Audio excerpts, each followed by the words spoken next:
En 1948, la tranquila ciudad provincial de Oldenburg, Nueva York, se convirtió en el improbable escenario de una serie de muertes misteriosas que inicialmente permanecieron en el olvido. Lo que parecían ser tragedias médicas aisladas pronto revelaron un patrón inquietante. Jóvenes pelirrojas morían de insuficiencia respiratoria repentina aproximadamente 72 horas después de visitar uno de los establecimientos más preciados de la ciudad, la Boutique Foro Moro. La propietaria, Edith Claudia Morrow, de 30 años, era una figura habitual en la comunidad de Oldenburg. Conocida por su amable sonrisa y su excepcional talento con las flores, dirigía su tienda con una eficiencia discreta. Los clientes comentaban con frecuencia su habilidad para crear arreglos florales que parecían capturar a la perfección el sentimiento que deseaban transmitir. La modesta tienda, con su impecable escaparate, permaneció en la avenida Maple durante 7 años sin incidentes ni sospechas. El médico local, Dr. Walter Brannan, fue el primero en notar la naturaleza inusual de estas muertes. El 17 de abril de 1948, atendió a Devian Thorne, una maestra de 28 años que se quejaba de dificultad respiratoria progresiva. A pesar de sus esfuerzos, Thorne falleció debido a lo que pareció ser una insuficiencia respiratoria aguda. 3 semanas después, el Dr. Brennan atendió un caso casi idéntico. La bibliotecaria Patricia Glade, de 31 años, falleció en circunstancias similares. Inicialmente, estas muertes se atribuyeron a causas naturales, quizás una cepa agresiva de gripe o reacciones alérgicas no diagnosticadas. Los certificados de defunción indicaban insuficiencia respiratoria como causa, y la morgue del pequeño pueblo se encargó de los trámites con discreta eficiencia. Sin embargo, para el verano, el número de víctimas había llegado a 5 mujeres, todas de entre 22 y 34 años, todas con cabello castaño rojizo o pelirrojo,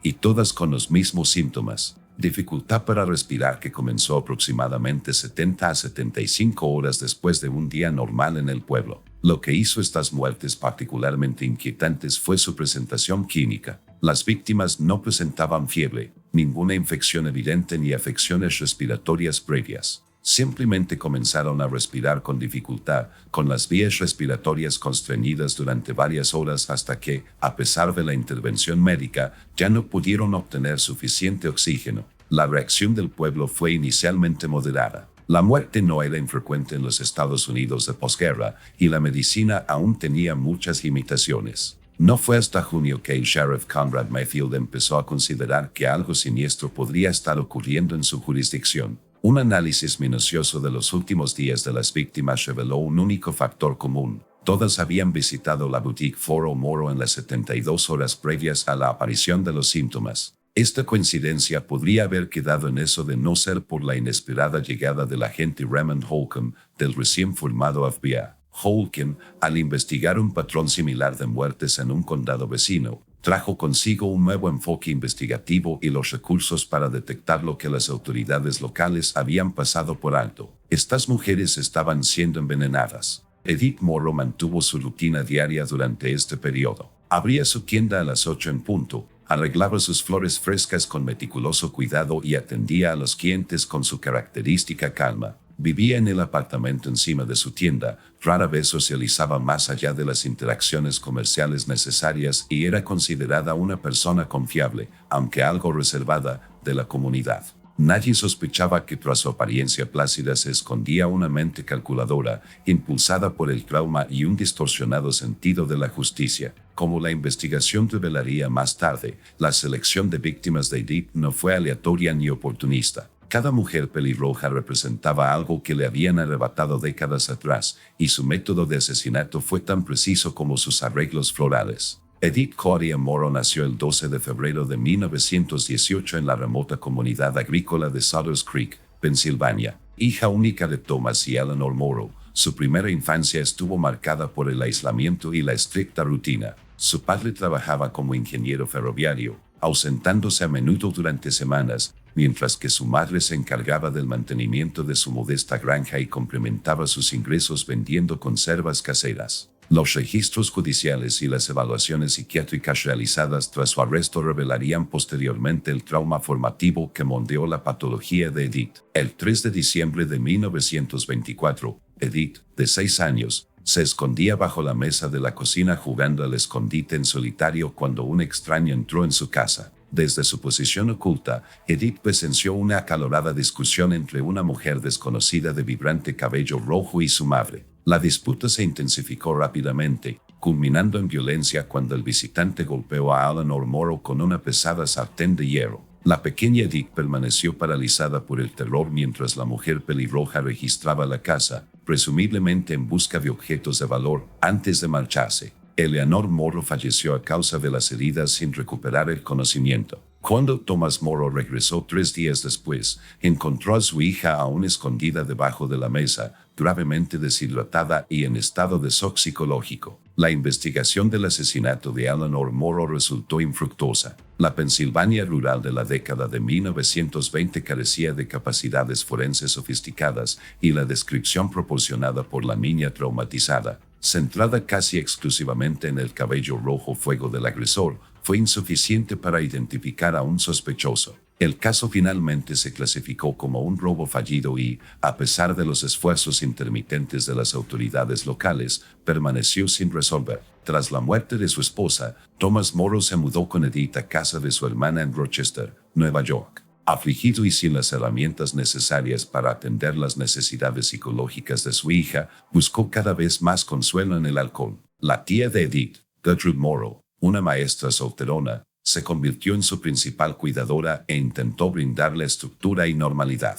Los registros escolares indican que Edith era una estudiante excepcionalmente inteligente, con un talento especial para la botánica y la química. Sus profesores destacaron su metódico enfoque académico y su preferencia por las actividades solitarias. Las relaciones con sus compañeros resultaron difíciles. Edith mantenía un pequeño círculo de conocidos, pero no forjó amistades cercanas. En la adolescencia, desarrolló un interés particular por el cultivo de plantas, pasando horas en el jardín de su tía y documentando sus observaciones con precisión científica. A los 17 años, Edith consiguió empleo en el vivero Whitfield, donde su propietario, Harrison Whitfield, reconoció su talento con las plantas y le brindó mentoría. Fue bajo su tutela que Edith conoció el acónito, comúnmente conocido como acónito o matalobos. Whitfield mantenía una sección del vivero dedicada a plantas medicinales históricas, incluyendo esta perenne altamente tóxica. La fascinación de Edith por sus propiedades quedó plasmada en su diario personal,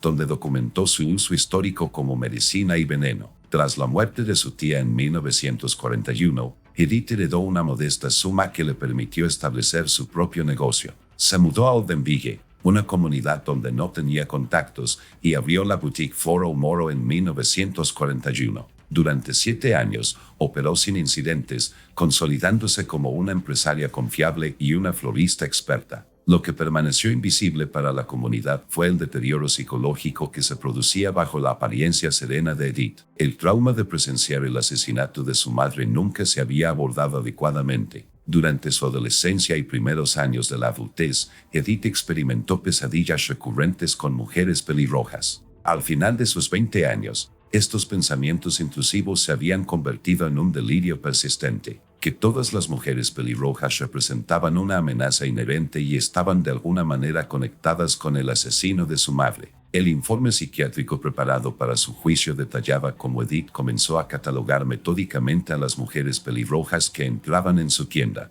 Inicialmente, este comportamiento se manifestó como una vigilancia extrema. Sin embargo, a principios de 1948, se había transformado en un plan calculado para eliminar estas supuestas amenazas utilizando sus amplios conocimientos botánicos. La tercera víctima, Caroline Wascott, enfermera de 29 años del Hospital General de Oldenburg, se desplomó durante su turno el 2 de mayo de 1948. Su muerte desencadenó las primeras sospechas documentadas de un crimen. El Dr. Martin Alkins, médico forense del condado, observó similitudes con casos anteriores y ordenó pruebas toxicológicas adicionales. Los resultados preliminares no fueron concluyentes, pero sugirieron la presencia de una toxina vegetal no identificada. El punto de inflexión llegó con la contratación de Mida Louisa Charlton en la boutique Foro Morrow en abril de 1948. La estudiante de botánica de 23 años había buscado trabajo a tiempo parcial para financiar sus estudios en la cercana Universidad Femenina. Inicialmente agradecida por la oportunidad de aprender de una florista experta,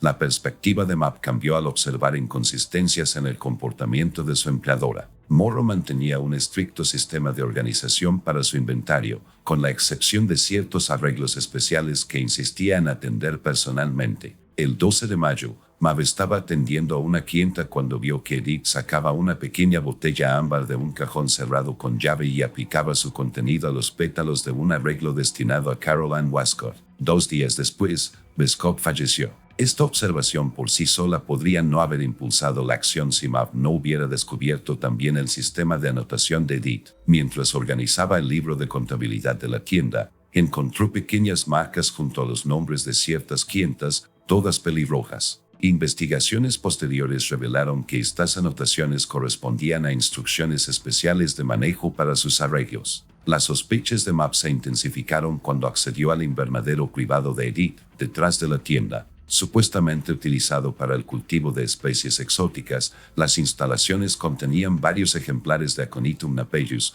una planta cuyas propiedades tóxicas Map reconoció gracias a sus estudios botánicos. Aún más inquietante fue el descubrimiento de un meticuloso sistema de registro que rastreaba el proceso de extracción de lo que Edith llamaba esencia. Las pruebas sugerían un envenenamiento deliberado, pero Map se enfrentaba a un dilema. La confrontación directa podía ser peligrosa y acudir a la policía local sin pruebas concluyentes podía conllevar el riesgo de ser despedido. La solución llegó gracias a una conexión personal. El primo de Mav había contratado previamente al investigador privado Eli Terrence Foster para un asunto civil. Foster, de 47 años, había trabajado 15 años en el Departamento de Policía de Buffalo antes de establecer su bufete privado. Su interés en el caso iba más allá de la curiosidad profesional. Su sobrina, Lucinda Jane Arbor, había fallecido en abril en circunstancias similares a las de Oldenburg. La pianista de 26 años había visitado la zona para un recital en el salón comunitario y, según su diario de viaje, había comprado flores en una pintoresca tienda de la avenida Maple. Foster accedió a investigar discretamente. Durante las semanas siguientes, vigiló la boutique Foro Moro, documentó las interacciones de Edith con los clientes y recolectó muestras de arreglos florales desechados. Los análisis de laboratorio confirmaron la presencia de aconitina, una potente neurotoxina derivada del acónito. El mecanismo del veneno explicaba el retraso constante de 72 horas entre la exposición y la aparición de los síntomas. La aconitina, al absorberse por la piel en pequeñas cantidades, se acumula en el sistema nervioso, alterando finalmente las vías neuronales que controlan la respiración. La concentración que utilizó Edith se calculó para garantizar un inicio tardío, minimizando cualquier conexión con su establecimiento. Para junio de 1948, Foster había recopilado pruebas suficientes para contactar al Sheriff Mayfield. Su colaboración, complementada con los recursos federales del agente Holcomb, estableció un caso exhaustivo. El análisis de los registros comerciales reveló que, entre enero y junio de 1948, 7 mujeres que coincidían con el perfil de la víctima habían comprado arreglos florales en Morrow's Foro Boutique. 5 habían fallecido. 2 habían viajado fuera de la región poco después de realizar las compras, lo que probablemente les salvó la vida. Mientras las fuerzas del orden preparaban su caso, Map continuó recopilando información dentro del sistema. Documentó el comportamiento cada vez más errático de Edith, incluyendo conversaciones entre dientes consigo misma sobre justicia y protección. Lo más significativo es que conservó una nota parcialmente desechada, escrita a mano por Edith, que mencionaba eliminar la amenaza antes de que elimine a otras. La investigación llegó a su fase final cuando se examinaron más a fondo los efectos personales de Lucinda Arbor. Entre sus pertenencias se encontraba una carta a su madre, que nunca llegó a enviarse, que describía una extraña interacción con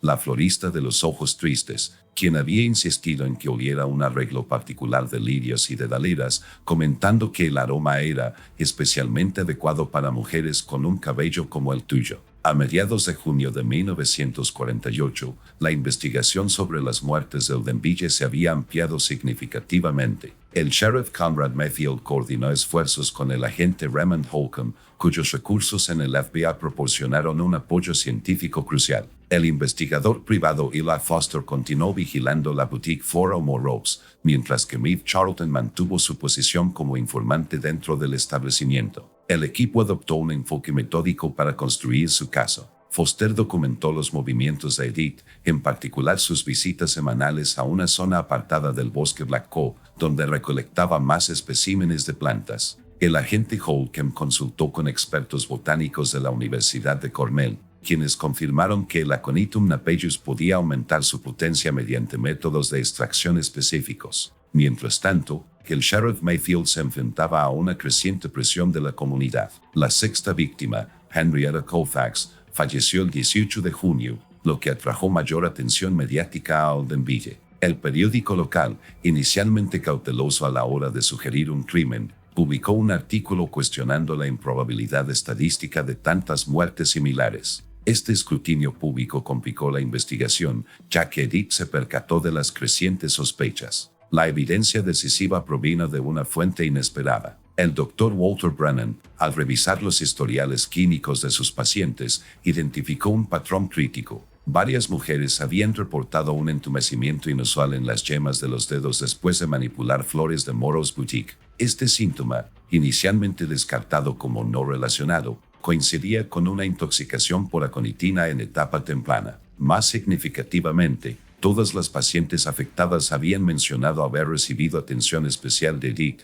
quien insistió en que apreciaban la fragancia del arreglo al manipular las flores directamente. Para el 22 de junio, el equipo de investigación había establecido una cronología completa de la metodología de Edith. Seleccionaba a las víctimas basándose únicamente en el color del cabello, enfocándose en mujeres cuyo cabello pelirrojo desencadenaba su asociación traumática. Luego, preparaba preparaciones especiales con flores tratadas con acónito, asegurando el contacto con la piel durante la interacción con el cliente. El veneno, absorbido gradualmente a través de la piel, producía síntomas solo después de que la víctima abandonara Oldenville, creando una separación temporal y geográfica que oscurecía la conexión. La estrategia de arresto requirió una planificación cuidadosa. Dados los materiales tóxicos involucrados, las autoridades debían garantizar la seguridad pública y preservar las pruebas. El 25 de junio, con el pretexto de una inspección rutinaria, el sheriff Mayfield y el agente Holcomb entraron en la boutique Foro Moro mientras Edith atendía a una clienta, seleccionada deliberadamente por no ser pelirroja para evitar posibles daños. La orden de registro, ejecutada con precisión, arrojó pruebas sustanciales: la botella ámbar que contenía extracto concentrado de aconitina, registros detallados de los arreglos tratados y sus destinatarios, especímenes botánicos en diversas etapas de procesamiento y un diario que documentaba el deterioro psicológico de Edith. Lo más incriminatorio fue una colección oculta de recortes de periódicos sobre cada víctima, anotados con la frase amenaza neutralizada. El arresto de Edith se produjo sin resistencia. Según el informe oficial, no mostró ninguna reacción emocional al ser informada de los cargos. Su única declaración durante el procesamiento inicial fue: todas tienen el mismo pelo. Todas conllevan el mismo peligro. Este comentario, registrado por el agente de registro, se convirtió posteriormente en una prueba crucial de su motivación delirante. El análisis científico de las pruebas representó un avance en la botánica forense. El Dr. Werner Schraber,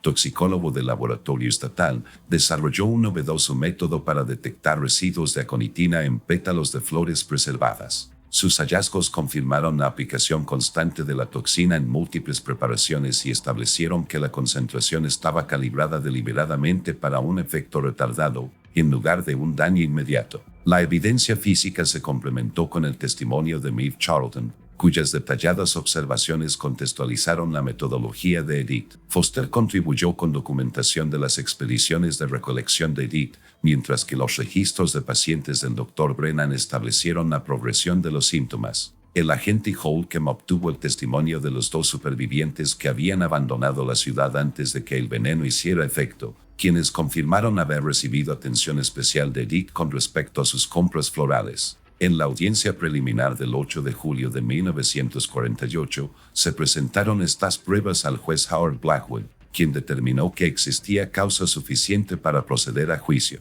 Edith fue puesta en prisión preventiva sin fianza, clasificada como un peligro para la sociedad y un riesgo de fuga. La psiquiatra designada por el tribunal, la doctora Emily Richardson, inició la evaluación que determinaría si Edith podía ser juzgada por sus delitos. A medida que se difundió la noticia del arresto, Otras comunidades presentaron casos similares sin resolver. La investigación se amplió para incluir 3 muertes en condados vecinos entre 1946 y 1947, todas relacionadas con mujeres pelirrojas que habían comprado flores durante su visita a Oldenburg. El total de víctimas confirmadas llegó a 9, con 3 casos sospechosos adicionales en revisión. El juicio de Edith Claudia Morrow comenzó el 14 de septiembre de 1948 en el juzgado del condado de Herkimer. El proceso, presidido por el juez Frederick Wetmore, atrajo una atención sin precedentes. La prensa nacional envió reporteros para cubrir el caso conocido como la Florista de la Muerte,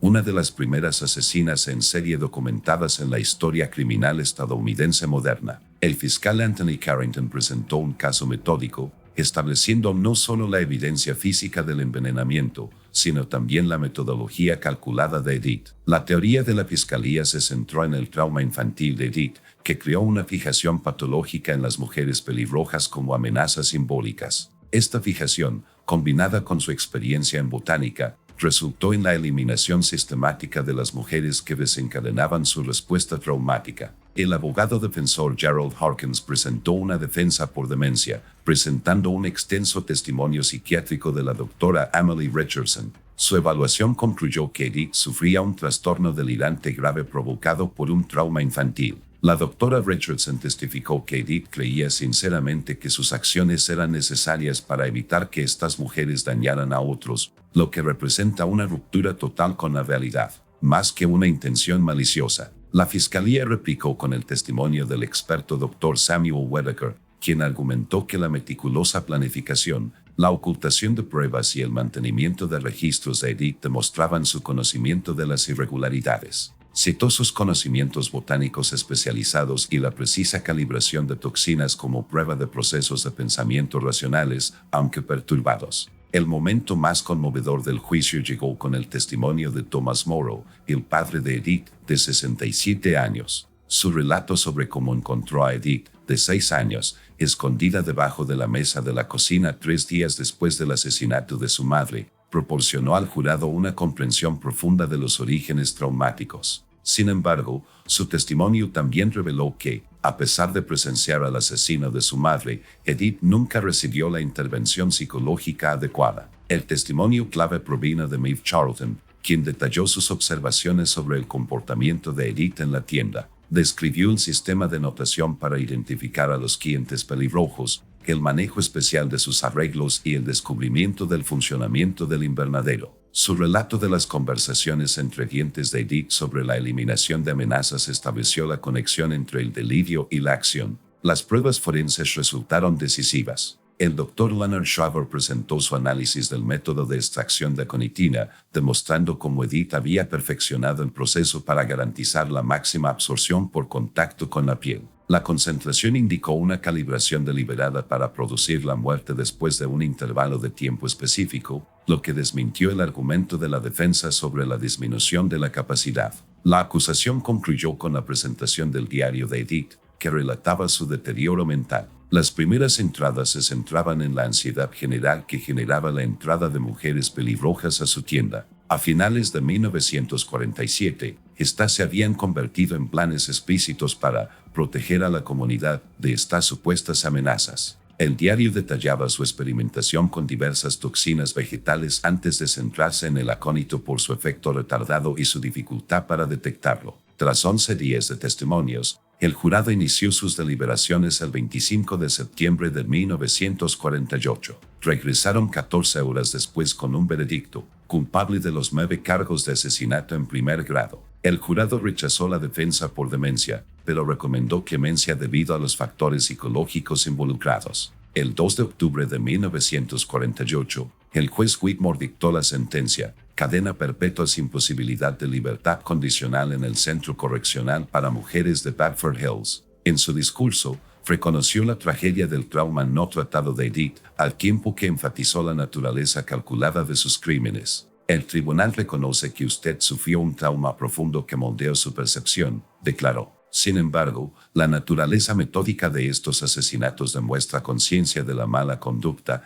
independientemente de la motivación distorsionada. La resolución brindó un escaso consuelo a las familias de las víctimas. En la audiencia de sentencia, Marian Thorne, madre de la primera víctima confirmada, se dirigió al tribunal. Ningún castigo puede restaurar lo que nos arrebataron. Estas jóvenes no eran símbolos ni amenazas, eran hijas, hermanas, esposas con un futuro por delante. Que murieran por el color de su cabello agrava la insensatez de nuestra pérdida. El caso sentó varios precedentes legales sobre la intersección entre las enfermedades mentales y la responsabilidad penal. También impulsó reformas en el manejo del trauma infantil, y varios estados implementaron programas de intervención psicológica para niños que presenciaron delitos violentos. Edith Morrow permaneció en Bedford Hills hasta su fallecimiento por neumonía en 1972 a los 54 años. Durante su encarcelamiento, sostuvo que sus acciones estaban justificadas. Los psiquiatras de la prisión documentaron su persistente creencia de que las mujeres pelirrojas representaban un peligro inminente para la sociedad.